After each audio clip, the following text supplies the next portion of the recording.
Welcome to another edition of Cattle Chatter. I'm Susan Littlefield. Well, are we playing the markets from a box beef perspective? And really, are the bears sticking around, or is this not a bear market? We're going to get all the details with Brad Kooima as he joins us today.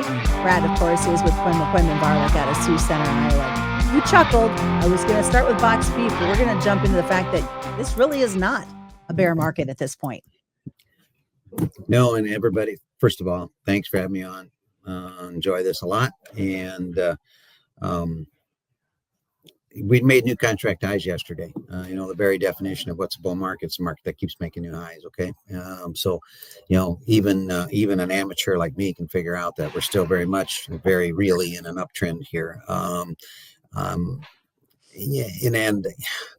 we're all in the same place here, I think, mentally, or maybe not, but I think a lot of us are like, okay, how long is this dog going to hunt, right? I mean, how long can we keep the same horse in this race? I mean, in the middle of July, the seasonality of the thing is that you see softer boxes and that you start to see more cattle, and typically we bottom the weights and blah, blah, blah. Okay, all know, well, most of us fundamentalists are looking at some of the same things. We see the average weights in the South, which remain sharply, and I mean sharply, over a year ago and over whatever the 5-year average or the 10-year average, whatever you want to look at. Not so much in the North. Like, everybody's tired of me here saying it, but the average weights here in Iowa are pretty average, slightly above, but I mean very, very, very not anything like it is like in the South. For instance, Texas, I would say their average weights, carcass weights, are almost 50 pounds over a year ago.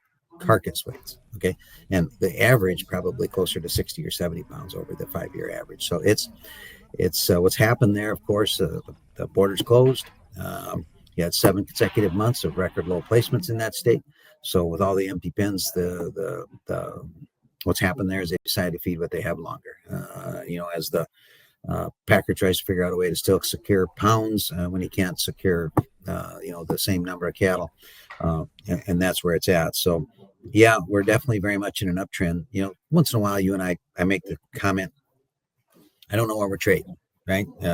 Which hopefully doesn't interpret it as that I don't know what we're trading. I know that we're trading a 40,000 pound live cattle contract. But sometimes the bullish news doesn't seem to matter, is what I mean. And sometimes the bearish news doesn't seem to matter.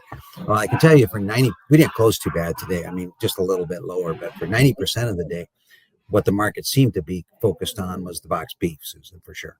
Well, let's talk about that. I mean, last couple of days, we've seen a drop, and yesterday was a huge drop in the box beef. So trading the box beef, is that what we're going to be kind of the theme for the rest of the week? I would think yes. At least it's going to get a vote in here. We just about a $25 break on the boxes off the highs. At the same time that the cash market went from, got down to 232, 35, 240 last week. I got 242 here about an hour ago on some cattle. At the same time that the boxes have lost $25. So, packer margins certainly went from bad to worse. No, I am not starting a GoFundMe account for any of them. So, in case you're wondering, but it's going to, the worry with the trader is, does it affect slaughter, right? Is it going to slow down the kill? And there was evidence already today. I know of 3 for sure plants that are not going to kill tomorrow, and, citing packer margins, whatever. And then the next thing will be they'll schedule some cooler cleanouts and et cetera. But it is a problem for them. I mean, it doesn't probably work. Given the way the margins are. A lot of them have used up their days already that they can. When they have these union contracts, they do have to guarantee so many hours. And if you remember earlier this year, we already had a lot of 32-hour kill weeks, right? So they're in a bad way.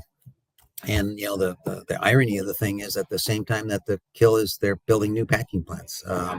So there's that.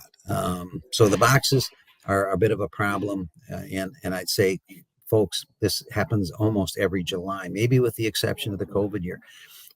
This stuff slows down. It's hotter. We're on vacation. We're not grilling ribeyes. We're eating hot dogs and hamburgers, and so I'm afraid that there's probably a little more downside to come on the boxes. Now, here's the catch-22 there. If they do slow the kill way down, the boxes will also catch, because there'll be less stuff in the pipeline, and that'll support the thing. Demand is still pretty good, but we'll see how we'll test this thing, the demand thing here, July and August for sure.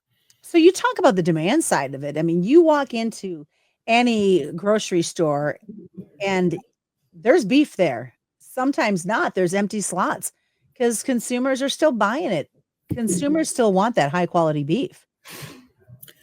I a little bit above my pay grade, but I don't disagree at all with anything you said, Susan. And to the point where I think I brought this up with you before, where you wonder about, is the demand more like a big pie? Everybody's seen a pie, a circle graph, right? Where you so much for this, each segment of the industry gets this, section. I think my whole lifetime we've gone through a deal where what the producer got was variable to being nothing to sometimes it's a loser deal, right?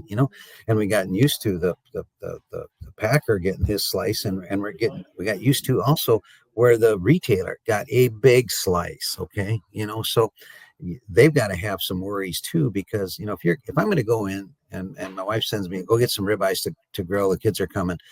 Okay, well, are they going to go ahead and sell that ribeye for $13.99 so it's competitively priced, hoping that okay, I'll do that, but I'm also got to get the potato salad, and I got to get the Mountain Dew, and I've got to get the et cetera, et cetera, et cetera, et cetera, et cetera. I mean, that's the way a retail thing looks at things, right? So I don't see that there's been a bunch of a blink yet in the domestic demand like you just described.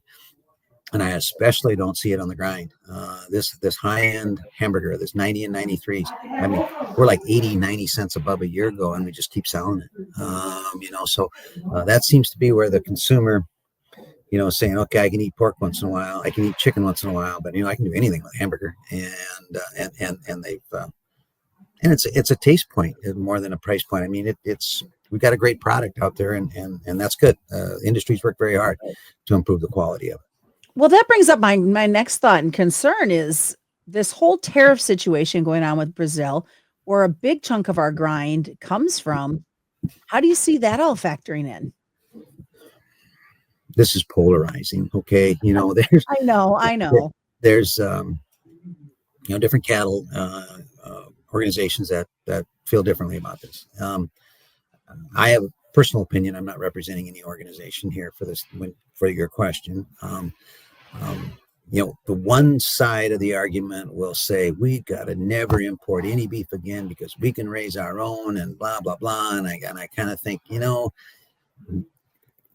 lot of these things are reciprocal, right? I mean, if we're going to act like we're never going to buy any beef from somebody, how are we going to talk Mexico into taking all of our hams, because we can't eat all the hams that we produce, right? And on and on and on. So I do also.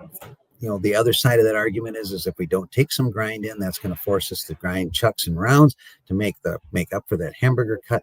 And if we dig into that part of the cutout, that's going to drive prices higher yet and probably drive away some consumers. So that, to me, those are the two extremes of the argument. I cannot fathom, though, this is where I feel that there isn't some middle ground here, because to me, when I eat a banana, there's a deal on there that tells me where it came from. I mean, can't we at least get to that point that we can be honest with the consumer and say, well, this is some grinding meat junk that we got from Argentina. And so you take your pick. You want that, or you want to spend 25 cents more and get the real deal made in Nebraska, right? And slaughtered in Nebraska. I don't know why that's so difficult, but apparently it's over my pay grade. WTO seems to have some issues with it. But if we can label all this other stuff, it seems to me like we could do a better job with that. Our consumer can be confident in the product that he or she is getting. You bring up an interesting point, and it's above my pay grade as well. Why we can see it on fruits and vegetables, but we can't see it on meat? I don't have the answer, and that's always my response. I'm like, come on, we're not reinventing the wheel here. There's all kinds of other products here that do it all the time, and there's conspiracy theorists, and I can join that crowd too a little bit. Well, it's because they don't want it that way, right? Pretty easily, but it seems like we should be able to cut through that. I mean, come on. You would think. As we wrap up today, as you look towards next week, what's the thing that we really need to keep an eye out from a cattle producer perspective? The end of the day, cash is king, and I guess that's kind of where I'm at here yet. And I thought that's what brought the market back from being down $1 or more. As soon as this steady higher cash market started to develop the futures, and we're still a steep discount. So the cash is kind of a magnet pulling at least the front end of this cash market or this futures market higher. Obviously, the other thing you'd want to let's be dialed in a little bit to what's going on with the boxes, and if you get further kill cuts, that'll slow down the competitiveness out there in the buy in the country. But kill cuts is what happens when the numbers are tight, and the numbers are tight. So that's really not going to tip me over here, more so than some weird event, which we beat that to death, but it worries about what happens with screwworm or something else. So market's done a great job of holding together. Again, producers, exercise some caution, do something with some put option, do something. I mean, we're at prices that have never, ever been here before by a long ways. And I just use your head a little bit and have a little caution here.